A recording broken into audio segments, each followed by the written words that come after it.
I'm Aaron Baker from PhoneDog.com, and Nokia has released a Windows phone on Verizon Wireless, and it's not a mid-range phone. It's the Lumia 928, a new flagship from the Finnish manufacturer. It's available now at Verizon Wireless for $99.99 and brings a high-end Windows phone device to the nation's largest wireless carrier. Is it worth it, particularly when there's some pretty hot competition out there between the Galaxy S4, the HTC One, the LG Optimus G Pro, and the Galaxy Note 2? We'll find out in the full video review, which starts right now.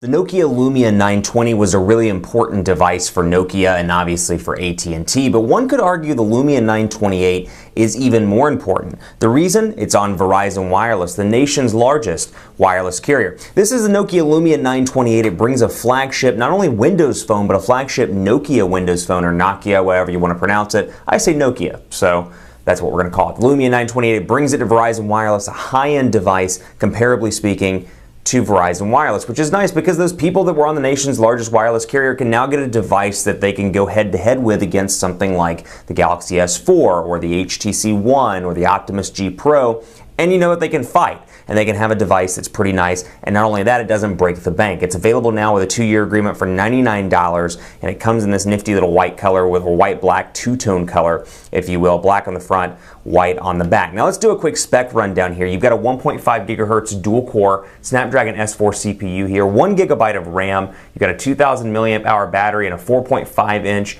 HD display here. It's an OLED display, so it's got Nokia's clear black technology as well. Camera-wise, it's got a Xenon flash and an 8-megapixel camera with 1080p HD video recording. The Xenon flash is going to be great for a lot of people that are big photography buffs, and if early indications are any sign, this thing takes great pictures. We'll talk about that more in part 2 of the review. And of course, it has Verizon's 4G LTE service. So 4G LTE in, I believe, 497 markets as of the making of this video. So if you're somebody that wants that quick speed, this is going to be a nice device for you. And again, $100, you really can't beat that price point. So up here, you got your micro SIM card slot for your 4G LTE SIM card on Verizon Wireless, 3.5 millimeter headphone jack, micro USB charging port, noise canceling microphone. Over here, camera shortcut button, power button, volume rocker, the typical Lumia look and feel. And it's kind of thick on the back because it does support wireless charging. So it kind of tapers up, as you can see from me holding it in front of the camera here, tapers up for the wireless charging capability, so you can just sit it on the charger with the non-included accessory. You do have to pay extra for that, but throw it on the charger and then pull it back off, and that feature sets you back a couple of millimeters in terms of the overall thickness of this device. Now, on here you've got the typical Windows Phone stuff, the typical Nokia stuff, and then some stuff that's unique to Verizon, at least right now. DataSense, at least when it first launched, was unique to Verizon. It is now being rolled out. I saw this on the Lumia 925 when I did the T-Mobile hands-on in Las Vegas a couple of days ago. So DataSense is moving to the other carriers, but at least right now, DataSense on Verizon Wireless, I believe it's still an exclusive. Then you've got some Nokia stuff like app highlights, and we'll go through this in just a second and take a look at some of the applications. But you've got app highlights, and then you have the camera lenses. Cinemagraph, you've got a couple of others here that I saw. Cinemagraph, you've got panorama rather, and then you've got Smart Shoot and more. So this is big to me because Windows Phone 8, and I've argued it in countless meetings with Microsoft and actually with Nokia as well. The lenses didn't used to come with the camera, and again, we'll talk about the camera more in part 2, but I just want to show you this. This is part of Microsoft's continuing to make it easier for the consumer. So when I go to the lenses, used to it was Bing Vision and that was it. If you wanted additional lenses like Panorama or Smart Shoot or Cinemagraph, you had to download those from the store. And my argument was always, that seems really counterproductive or counterintuitive for the mainstream consumer. They may not know they're there. Right? For example, my grandma doesn't know that there are lenses even available, much less that you have to go to the store to get them. So Microsoft and Nokia were like, well, you know, we support, and it was quite frankly mostly PR speak. We support, you can't fool somebody that does PR, it's kind of a second thing.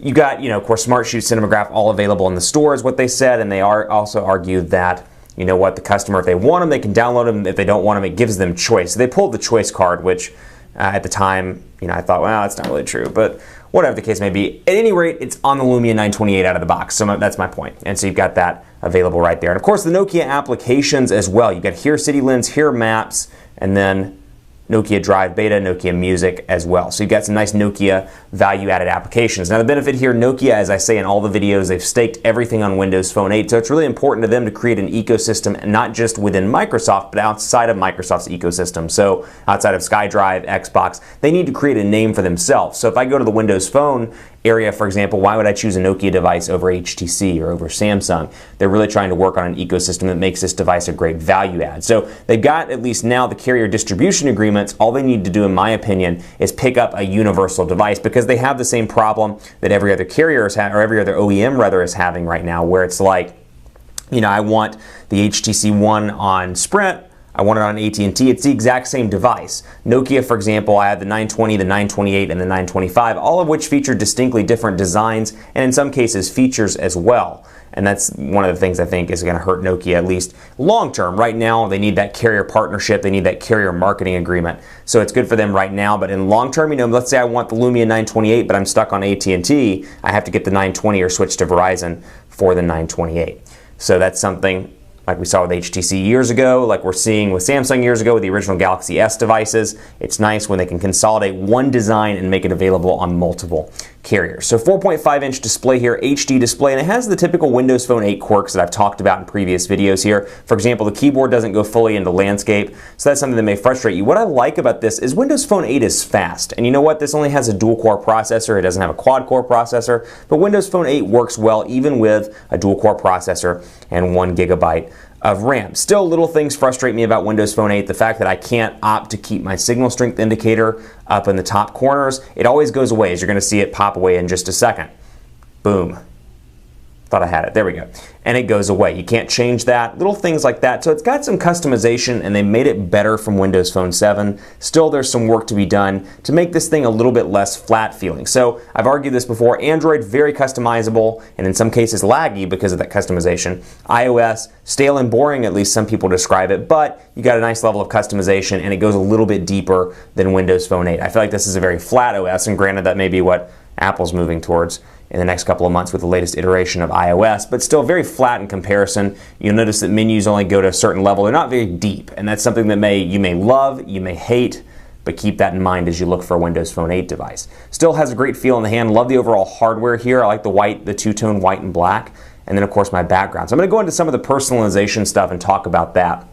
Windows Phone 8, and if you've seen these videos, you already know this, brought in a wealth of personalization. Things like Bing and CNN and Photo, where you can choose your background. So for example, I have Bing selected as my home screen, or my lock screen background rather. So it selects a Bing picture and shows that on my lock screen. Also, I have some new colors here in the live tiles where I can change those around, and also I can change the size of the live tiles now. So for example, if I want to make this Outlook one bigger or smaller, I can do that. So I can make it small, I can make it supersize, or I can make it kind of medium size, which is great for a tile like messaging, for example, because I can see message previews when it's in the large tile format. So this is something I argued since Windows Phone 7. I'm convinced that Microsoft heard my pleas and made this available for users. So you can customize this around, and as you can see with mine, really make it your own in terms of how it looks and how it feels. Let's go into messaging and take a look at that keyboard. This is one thing I've kind of struggled with on the Lumia 928, which is really weird because I didn't struggle with this on the Lumia 920. We'll say the Quick Brown Fox is happy that it is, Quick Brown Fox is very happy that it's Friday. Quick Brown Fox is happy that it is Friday. Of course, portrait landscape, nice and fast here. Again, dual core processor, 1 GB of RAM, perfect for this software. Runs pretty quickly. What I will say though is the keyboard lags a little bit for me on the Lumia 928, which is weird because I did not have this problem on the 920. So I don't know if it's a screen issue, I don't know if it's a software optimization issue, but I am seeing some slight lag with the keyboard, and that's something that kind of annoys me on this device. And you can see every now and again it'll miss one of my words or miss one of my letters. I'm going to type as fast as I can so you can see this. Trying to say, how are you doing today? Thanks for the, and you can see it's missing a couple of the letters, and that's something that's kind of frustrating on this device. Before I go into part 2 and talk about part 2, special thanks to our partners at Best Buy Mobile because they give us devices like the Lumia 928 for use in our One Paw Bandit giveaway game. When you walk into Best Buy Mobile to get this, you'll walk out working. They'll get your email, your web, your contacts, everything set up that you need, so when you walk out the door and go back to work or go back to the house or go back to enjoy your weekend, you're going to walk out working with everything set up so you have to do nothing. And for a lot of people, that is really nice. Stay tuned for part 2. We'll talk about more customizations. We'll talk about some of that stuff within the phone like camera, some speed tests, and more in Microsoft and Nokia's latest flagship, the Lumia 928. Stay tuned for part 2.